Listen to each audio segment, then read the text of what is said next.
Hello friends, today I am going to talk about vendor reconciliation. Very important topic for a person who is joining in accounts department. And if you are taking care of payables and payments to your vendor, then vendor reconciliation is very important. So let's understand what is the meaning of vendor and why the reconciliation is prepared, and understand what are the reasons behind these differences between the vendor books and the company's book. Who is a vendor, right? So a vendor is a party in the supply chain that makes goods and services available to the companies or consumers, right? The term vendor is typically used to describe the entity that is paid for goods provided rather than manufacturer of the goods, correct? So let's understand with an example. For example, there is a manufacturer. So if there is a manufacturer, then the first work of the manufacturer is to get the goods so that they can process and convert to finished goods, right? Now, who gives the goods? Let's take an example. In this case, XYZ Limited is the company who will provide goods to manufacturer. So they are providing raw material. Now, manufacturer may require a consultant or may require a professional guy who can guide him how to convert this raw material to finished goods. So the manufacturer also takes the help of the consultant.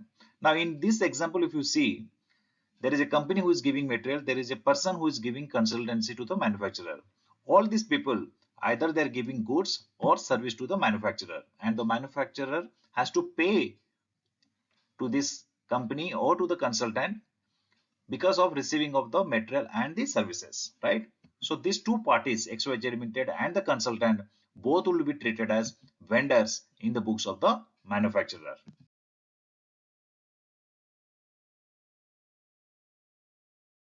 Understand what is vendor reconciliation? What is the meaning of reconciliation and with what we need to do, right? Vendor reconciliation is a process that verifies the balance of a vendor account by comparing a company's internal payment records against the invoices and statements received from the vendor. It is typically done at the end of the accounting period, either it could be monthly, quarterly, or yearly. So it is very clear that there are two statements. One is your own records. Suppose if you are a company and you want to reconcile with the vendor, you take the vendor statement, that means his books of accounts where he has sold goods to you and payments received from you, everything is recorded in his books of accounts. So you compare both books statements and check that where is the difference.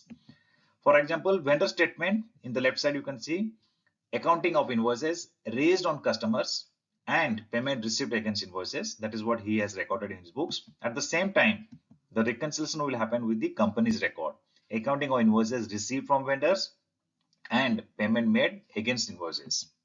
So vendor reconciliation ensures that all differences between vendor records and company records are identified and necessary adjustment entries are posted if required.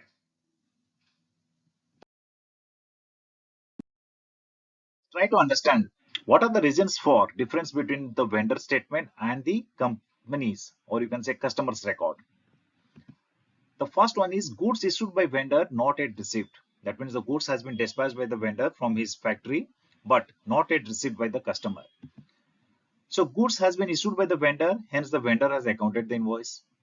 He has to do because based on the invoice only the material move out of the factory gate. As the goods are still in transit, the customer has not accounted. And that is the situation, right, at the time of reconciliation. Hence, there will be a difference for the invoice not accounted by the customer. So what is the action to be taken now? If the purchase is X work, so X work is the Incoterms. What happens in this Incoterms? Risks and reward on the products transferred to the customer at the factory gate of the supplier. That means the customer takes the risks and reward from the factory gate. Then the customer has to account goods in transit because the risk has been transferred to the customer. Hence, the customer has to account goods in transit in this case. And if it is not X work, then the customer need not account. Let's go to the next point. Invoice issued by the vendor, service provider here, not yet received. Okay, so for the first point was more about supply of goods. Second point we're talking about a service provider. What is happening here? Invoice has been issued by the vendor. Hence, the vendor has accounted the invoice. Same to the first one. As the invoice not yet received by the customer has not accounted. Hence, there will be a difference for the invoice not accounted by the customer. So what is the action the customer has to do now? If the service has not been received, then no issues. But if the service has been received by the customer, then the customer has to account provision for expenses for the invoice value. Correct? Third point, payment made to the vendor but not yet accounted by vendor. That means the customer has made the payment and the vendor has not accounted. Customer has made the payment but vendor has not accounted. This could be because of any reason like invoice details not received from the customer, not able to identify who has paid it. So in that scenario, the vendor has missed or the vendor has not accounted the money received by the customer. So what action the customer has to take? No action, because you have made the payment. It is the vendor who should reconcile and update the payment part in his books of accounts.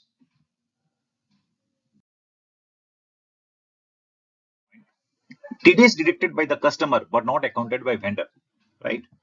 So as per Income Tax Act, certain invoices are subject to TDS. Certain percentage is deducted from the invoice value and remitted to the government as tax deducted at source, and the remaining balance is paid to the vendor. If the vendor has not accounted the TDS deducted by the customer, then there will be a difference. Hence, it is the responsibility of the vendor to understand that what TDS has been deducted and what net payment has been received. Based on that, he should clear his invoice. So what action the customer has to take? No action to be taken by the customer, as vendor has to correct in his books, right? Because the customer has deducted and remitted as per the law requirement. However, the vendor has to update his books of accounts. Next point, invoice not accounted by customer because of any dispute, right? So invoice has not been accounted as customer has disputed the invoice. Dispute could be because of quality issue of the material, wrong rates charged by the vendor, wrong quantity charged by the vendor. So if there is any dispute, the customer can hold the invoice and not account it. So what the action now need to be taken by the customer? Customer has to communicate the vendor about the dispute and then process the invoice. If required, they can issue debit note or credit note and then they can account for the invoice. Next point, wrong clearing by vendor or customer. This is very commonly mistake found in the industry. So what is happening here? The payment made by the customer has to be against a particular invoice, right? So when the customer is making the payment, there should be a particular reference that for which invoice the payment is made. Once the payment is received, the vendor has to account the amount received against the particular invoice. Correct? If the vendor clears the payment with another invoice, for example, by mistake, then there will be mismatch in both books.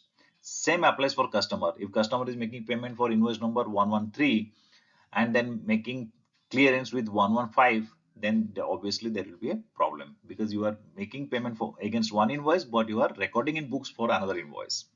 So what do you need to do, or as a customer, what action you need to do? If the customer has wrongly cleared an invoice, then the same has to be reversed and correct invoice to be cleared. And if there is no mistake from the customer, then it is the vendor who has to correct in his books. So these are few common differences which are notified, and when you do your vendor reconciliation, please ensure that the books matches. Not that in every cases you have to post an adjustment entry. I explained you 6 points where you need to adjust and where you need to ignore it if there is no mistake from your side. Thank you for watching this video. Please share with your friends who need to understand about vendor reconciliation. Please watch other videos in my channel. Thank you.